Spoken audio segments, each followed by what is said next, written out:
ক'ব কোন নিৰ্বাচন কাইলৈ অনুষ্ঠিত হ'ব? আমাৰ 31 নম্বৰ চিডলি বিধানসভা উপ নিৰ্বাচন অহাকালি আমাৰ আৰম্ভ হ'ব, পলিং হ'ব।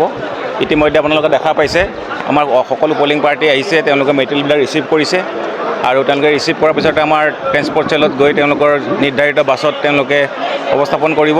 তাৰপিছত আৰু আমাৰ তেওঁলোকৰ কাৰণে খোৱা বোৱাৰ ব্যৱস্থাও কৰিছোঁ। আমাৰ টোটেল ভোটাৰ আছে আমাৰ গোটেই সমষ্টিটোত 2,17,183 জন ভোটাৰ, তাৰে মেল 1,07,896 জন আৰু ফিমেল ভোটাৰ 1,09,283। টোটেল ভোট কণ্ড আমাৰ 273। আমি ক্ৰিটিকেল পলিং ষ্টেচন হিচাপে 33টা আমি চিনাক্তকৰণ কৰা হৈছে আৰু এই ক্ৰিটিকেল পলিং ষ্টেচনৰ লোকেশ্যনত আমাৰ 24জনকৈ মাইক্ৰ' অবজাৰ্ভাৰ থাকিব আৰু টোটেল আমাৰ পলিং আমাৰ বিষয়াসকল হৈছে 1224 গৰাকী। ইয়াৰ লগত আমাৰ পুলিচ পাৰ্চনেল 2জনকৈ যাব আৰু ইতিমধ্যে আপোনালোকে জানে সকলো গাড়ী আমাৰ ব্যৱস্থা কৰা হৈছে।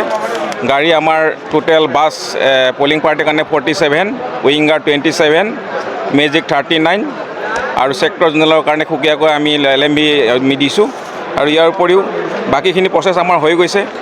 ইতিমধ্যে আমি আপোনালোকক জনাব বিচাৰিছোঁ যে আমাৰ 2টা মডেল পলিং ষ্টেচন থাকিব, 191 আৰু 192 পলিং ষ্টেচনত। তাত আমাৰ মহিলা বিষয়া নিয়োগ কৰা হ'ব। এইকেইটা হ'ল ৰামকৃষ্ণ আশ্ৰম LP স্কুল আৰু ৰুম নম্বৰ 1 আৰু ৰামকৃষ্ণ আশ্ৰম LP স্কুল ৰুম নম্বৰ 2। ইতিমধ্যে আপোনালোকে দেখা পাইছে যে আমাৰ প্ৰায় প্ৰস্তুতি সম্পূৰ্ণ হৈ উঠিছে। আমি আশা কৰিছোঁ বাই 3 PM আমাৰ পলিং পাৰ্চনেলসকল গৈ নিৰ্ধাৰিত স্থানত পাবগৈ। যিসকল দূৰত আছে, ধৰক ভূটান বৰ্ডাৰৰ কাষতো আমাৰ 7টাকৈ পলিং ষ্টেচন আছে, তাত হয়তো অকণমান টাইম লাগিব। আমি আশা কৰিছোঁ যে 3টা বজাৰ আগে আগে পাব লাগে। যেহেতু 33টা স্পৰ্শকাতৰ অতিস্পৰ্শকাতৰ হিচাপে চিহ্নিত কৰিছে, নিৰাপত্তাৰ দিশটো কেনেধৰণে? ইতিমধ্যে আটাই 33টাতে আমাৰ চেণ্ট্ৰেল পেৰামিলিটাৰী ফ'ৰ্চ হাফ ছেকশ্যনকৈ থাকিব। তাৰ উপৰিও প্ৰত্যেক পলিং পাৰ্টিৰ লগতে এজন আৰ্ম আৰু এজন চিভিল উইদাউট আৰ্ম এজন পাৰ্চনেল থাকিব।